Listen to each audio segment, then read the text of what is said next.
ஆஹ் டெல்லி யார் யார் ரீடைன் பண்ணாங்க? ரீடைன் பண்ண ஸ்டப்ஸ், அபிஷேக் போரல், அக்ஷர் பட்டேல், குல்தீப் யாதவ். அக்ஷர், குல்தீப் 4 பேர் பண்ணாங்களா? 4 தான் நினைக்கிறேன். சரி, பிளேயிங் 12 சொல்லு இதுல.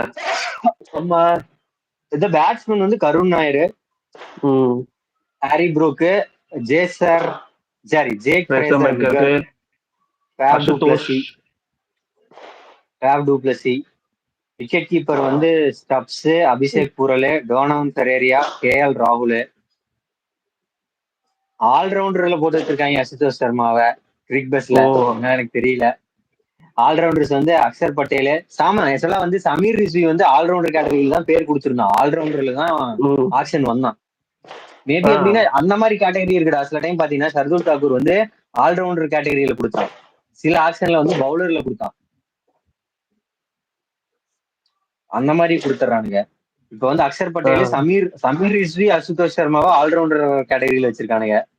தர்ஷன் நால்கண்டே வந்து இவன் ஜிடில லெப்ட் ஸ்டீம் போட்டான்ல, அவன் தானே ஒரு டைம் இவன் கூட குஜராத் கைக்கோட அவுட் ஆயிடுவான், நோபால் கொடுத்துருவாங்களே தர்ஷன் நால்கண்டே. ஆமா ஆமா, செமிஃபைனல் ஜிடி தான் ஆடிருக்கான். செமிஃபைனல் ஒன் இல்ல, குவாலிஃபயர் 1 சென்னையில நடந்துச்சுல, அதுல அவன் தான் விக்கெட் எடுப்பான், அது நோபால் ஆயிரும். தர்ஷன் நால்கண்டே ஆக்சுவலா அவனும் பவுலர் தான். அஜய் மண்டல் சென்னையில இருந்த மாதிரி ஒரு ஞாபகம். இல்ல அஜய் மண்டல். அது போக விப்ராஜ் நிஜாம்னு ஒருத்தர் இருக்கான், அவன் பேரை நான் கேள்விப்பட்டது இல்ல. மன்வத் குமார்ன்னு இருக்கான், அவனு எனக்கு தெரியல. திருப்பூரணா விஜய்ன்னு இருக்கான், அதுவும் தெரியல. மாதவ் திவாரி, இந்த 4-5 நேம்ஸுமே புது நேம்ஸ் ஆட் இருக்கு. பவுலர்ஸ் வந்துட்டா Kuldeep Yadav, Dushmantha Chameera, Mitchell Starc, Mohit Sharma, Natarajan, Mukesh Kumar. 6 bowler எடுத்திருக்கானுங்க. 6 நல்ல பவுலர்ஸ் தான். யார காப்பாத்துறதுக்கு எத்தனை எடுத்து வச்சிருக்காங்கன்னு தெரியல. எப்படி எடுத்தாலும் எப்படியும் உட்கார வச்சிடலாம். ரெண்டு ஃபாரின் பவுலர்ஸ் வெளியே போற வச்சாலும் 4 பவுலர் ஆடுவாங்க. இங்க 4 ஸ்ட்ராங் பவுலர்ஸ். அவ்வளவுதான், முடிஞ்சிச்சு. நீ சொல்லு இல்ல நான் சொல்றேன் எப்படி வரும். நீ சொல்லு. எப்படி யோசிக்கிறது? கேஎல் ஓப்பனிங் ஆடுறதா? கேஎல் ராகுலே ஓப்பனிங் இத்தனை வருஷமா ஆடிக்கிட்டு இருக்கான், அவனே விட்டுருவான். கேஎல் ராகுலையும் ஃபார்மை வச்சு சொன்னா பிரேசர் மிகாக்க ஓப்பனிங் இறக்கி விடலாம், ஓகேவா? ஃபார்மை வச்சு சொன்னாலும் டூப்ளஸியும் தான் எல்லா லீக்ல இருக்கான், எல்லா லீக்லயும் அடிக்கிறான். அதனால ராகுல், இன்னொன்னு வந்து பிரேசர் மிகர், டூப்ளஸி. அது எனக்கு தெரியல எப்படி செலக்ட் பண்றதுன்னு. நம்பர் 3 எங்கடா நம்பர் 3வே காணா. Number 3 maybe Harry Brook. Number 4 வந்து Kristen Stubbs. Number 5 Abhishek Porel. Number 6 Axar Patel.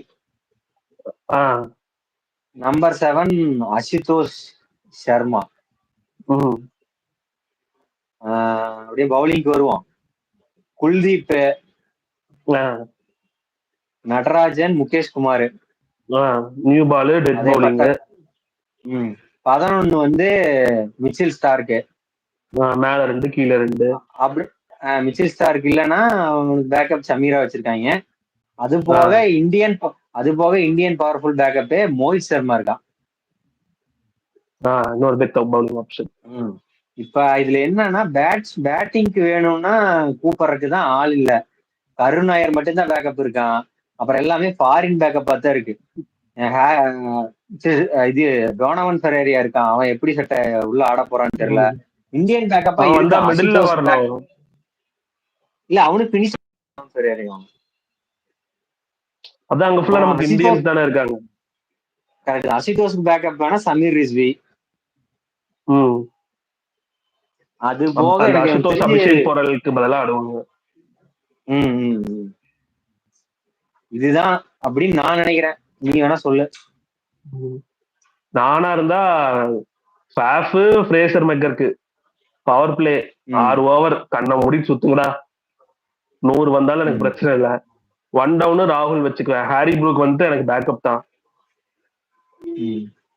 ராகுல் வச்சுட்டு மத்தபடி நீ சொன்னதேதான். அசுதோஷ் சர்மா, அவரு போரேலு, ஸ்டப்ஸ், அதே 11 வந்துருவாங்க. ஆனா தான் ஃபேஃப கொண்டு வந்துட்டு ப்ரூக் உட்கார வச்சுக்கிறேன். இல்ல இதுல இன்னும் ஒரே ஒரு அட்வான்டேஜ் என்னன்னா, ஒருவேளை மிச்சில் ஸ்டார்க் ஒழுங்கா பெர்ஃபார்ம் பண்ணலன்னு வச்சுக்க, ஆஹ் மிச்சில் ஸ்டார்க்கை தூக்கி எறிஞ்சிட்டு மோஹித் சர்மாவை கொண்டு வந்துட்டு, ஆஹ் எப்படியும் ஒரு மிச்சில் ஸ்டார்க்ல பாதி கூட மோஹித் பண்ண மாட்டான். போட்டுருவான். பேக்கப் ஸ்லோயர் பால் போட்டு நிறுத்துவாங்க. யாக்கர் பண்ணா ஸ்லோயர் பால் போடுவான். பண்ணிட்டு வேணா ஹாரி ப்ரூக்கு, ஃப்ரேசர் மக்காக்கு, டூப்ளசி, ஸ்டப்ஸ் 4 பேர்த்தையும் ஆட வச்சிருவேன். ஆட வச்சிடலாம். ஆட இது ஒரு வச்சிருவேன். கன் ஸ்குவாட். ஆனா இவங்க டீமா எப்படி ஜெல் ஆவாங்க? நம்ம சொன்ன இந்த ஸ்குவாட் பெருசா ஒரு இல்ல கோராவே ஆடினது இல்ல. இல்ல இதுல பிரச்சனை என்னன்னா, இந்தியன் கோர் ஸ்ட்ராங்கா இருந்துச்சுன்னா பயப்படவே தேவையில்லை. இதுல வந்து இந்தியன் பேட்டர்ஸ் கருண் நாயர் மட்டும்தான் இருக்கான். அவன் வந்து ஃப்ளோட்டர் ஆக்கி மேபி விக்கெட் கீட் போச்சுன்னா இது கருண் நாயர் யூஸ் பண்ணலாம். நீ சொன்ன மாதிரி டூப்ளஸும் ஜே ஃப்ரேசர் மெக்காக்குமே நல்ல கன் காம்பினேஷன் தான். ஆமா மெக்கா கடிச்சா ஃப்ரேசர் மெக்கா கடிச்சா டூப்ளஸி ஸ்டாண்ட் பண்ணிக்குவான். டஃபா போச்சுன்னா இவன் ரொட்டேட் பண்ணுவான். இதுவுமே சொன்னா புது நியூ காம்பினேஷன் தான். இதை மேக்ஸிமம் யாரும் யோசிக்க மாட்டாங்க. ஒன்னா டூப்ளஸியா இருந்த ஃப்ரேசர் மெக்காக்கு தான் ஆடணும்னு யோசிப்பாங்க. ஆனா இது என்னன்னா, ஹாரி ப்ரூக்கோட சர்வீஸ் கிடைக்காது. அவ்வளவுதான். அவன் ஒன்றும் பெருசா பண்ணல, ப்ரூவும் பண்ணல. அவன் விடுறதுக்கு நம்ம யோசிக்க தேவையில்லை. நான் என்ன நினைச்சேன், ஓப்பனிங்கே இல்லைன்னா அபிஷேக் போரல போட்டலாம்னு நினைச்சேன். அப்புறம் பார்த்தா 2 ஓப்பனிங் இருக்கு. சொன்ன மாதிரி அவங்களுக்கு இந்தியன் கோர் தான் பிரச்சனை. பவுலிங் பிரச்சனையே கிடையாது. கன்னு இப்ப மிடிலுமே வந்து அசுதோஷ் சர்மா போன வருஷம் விளாண்டான். இன்னொன்னு டெல்லி தான்டா, கிரவுண்டு சின்னதா தான் இருக்கும்னு நினைக்கிறேன். சின்ன கிரவுண்டு தான். ஸ்டப்ஸ் சரி ஃபார்ம்ல இருக்கான். 3 ஃபார்மெட்லயும் ஸ்டப்ஸ் சரியான ஃபார்ம்ல இருக்கான். டூப்ளஸி எப்படியும் அடிச்சிருவான். ஃப்ரேசர் மெக்காக்கு ஒன்னா அடிப்பான், இல்லைன்னா அவுட் ஆயிடுவான். ப்ரூக் மட்டும்தான். இப்ப ப்ரூக்கே பிளேயிங் லெவல்ல கொண்டு வந்தாலும் அவன் எப்படி பெர்ஃபார்ம் பண்ணுவாங்கிறது தான் பெரிய குறிக்கோள்.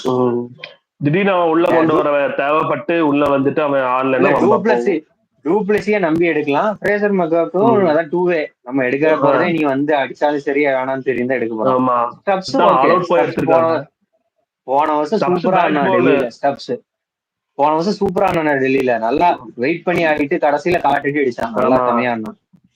அபிஷேக் போராலும் கிளிம்ஸ் ஆஃப் அபிஷேக் போரால் காமிச்சான். 2-3 மேட்ச் பினிஷிங் காமிச்சான். கடைசியில போக போக டேவிட் வார்னர் வெளியில போன முடி ஓப்பனிங் ஆடினான். இப்ப ராகுல் சாரி எல்லா பெர்ஃபார்மன்ஸ் பத்தி பேசணும். ராகுல் பெர்ஃபார்மன்ஸ் பத்தி பேசலாம். அடிச்சாரா 300-400 ரன்னு. எந்த ஸ்ட்ரைக் ரேட்ல அடிக்கிறான், எப்படி அடிக்கிறான் அப்படின்னு இருக்கு. அதுதான்டா ஓப்பனிங் வந்துட்டாருன்னு வச்சுக்கோவே, அவர் தடவ ஆரம்பிச்சிட்டாங்கன்னா மத்தவங்க மேல பிரஷர் ஆயிரும். அடிச்சு இப்ப ஃப்ரேசர் மெக்கருக்கு பண்ணல வச்சுக்கோவே, ராகுலும் அதே மாதிரி ரொட்டேட் பண்ணிட்டு இருந்தாருன்னா பவர் பிளே எனக்கு வீணா போயிடும். பழைய அந்த பஞ்சாப் பிரச்சனை இல்ல. ராகுல் தான் பிரச்சனை இல்ல. இந்தியாக்கே நம்பர் 1ல இருந்து நம்பர் 5 வரைக்கும் இறங்குறான். உங்க ஃபேன்ஸ் பக்கத்துல வந்துட்டே மெசேஜ் பண்றான்டா. அன்சோல்ட பத்தி நாங்க ஃபர்ஸ்ட் வீடியோலயே பேசிட்டோம்டா. அப்படியா? ஆமா ஆமா பேசிட்டோம். பேசுறானே சரி. அகைன் இவங்க வந்துட்டு கம்பீட் பண்ணுவாங்க க்ளோஸ் அந்த 5th.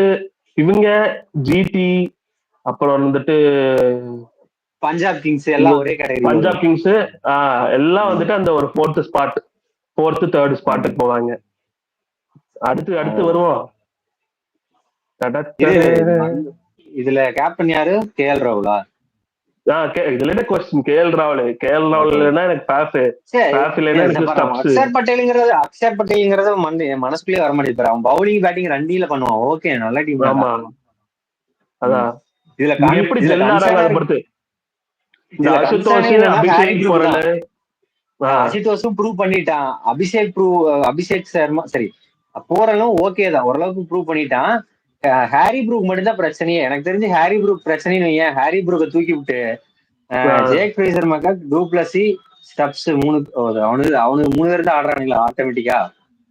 ஆமா எனக்கு தெரிஞ்சு மேபி ப்ரூக்கு 2 மேட்ச் கொடுத்துட்டு ஆடலன்னா இந்த காம்பினேஷனையும் வச்சுக்கலாம்னு நினைக்கிறேன். ஆமா. அதான் எனக்கு தெரிஞ்சு ஒரு ஃபர்ஸ்ட் ஒரு 7 ஆடிட்டு ஒரு 4-5 ஜெயிச்சதுக்கு அப்புறம் வேணா ட்ரை பண்ணுவாங்க. ட்ரை பண்ணணும். ப்ரூக்கர் ட்ரை பண்ணாம விட்டுட்டா கஷ்டமாயிரும். ஸ்பின்னர் 2 இருக்காங்க, குல்தீப், அக்சர், ரிலையபிள் ஸ்பின்னர்ஸ். கொஸ்டின்ஸே வேணாம். பவுலிங் ஷார்ட் அவுட், டெத் ஆமா. பவுலிங் முதற்கொண்டு எல்லாத்துக்கும் ஆள் இருக்கு. ஒன்லி ப்ராப்ளம் இஸ் மிடில் 2 பேர், அதுவும் ஆள் இருக்கு, பேக்கப் வச்சிருக்காங்க. ஒருவேளை அபிஷேக் எடுத்தது எல்லாமே பாரு டெத் பவுலர்ஸ் தான். நட்டு யாக்கர் போடுவான், முகேஷ் யாக்கர், இவரு சர்மா பேக்கப் முகேஷ் வந்து முகேஷ் ஓப்பனிங் ஸ்பெல்லும் போடுறான்டா. ஓப்பனிங் ஸ்பெல் போடுறான். கன் யாக்கர் வச்சிருக்கலாம், மோஹித் பேக். இதுல வந்து மோஹித்தும் வந்து ஓப்பனிங்கும் போடுவான், பேக் மேக்ஸிமம் போடுறான்.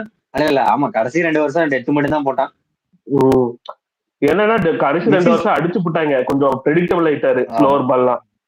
ஆமா ஆமா, எனக்கு தெரிஞ்சு மிச்சல் ஸ்டாக் ஆடித்தான் ஆகணும். ஃப்ரண்ட் லைனுக்கு விக்கெட் எடுக்கிறதுக்கு மிச்சல் ஸ்டாக் ஆடிதான் ஆகணும். அப்படி பார்த்தா ஃப்ரண்ட் லைனுக்கு போறதுக்கு சமீராவும் நல்லா பிக் தான். ஃப்ரண்ட்ல நல்லா போடுவான், ஸ்விங் பண்ணுவான். துஷ்மந்தா சமீரா நியூ பால் போடுவான், மூவ்மெண்ட் கொடுப்பான். New ball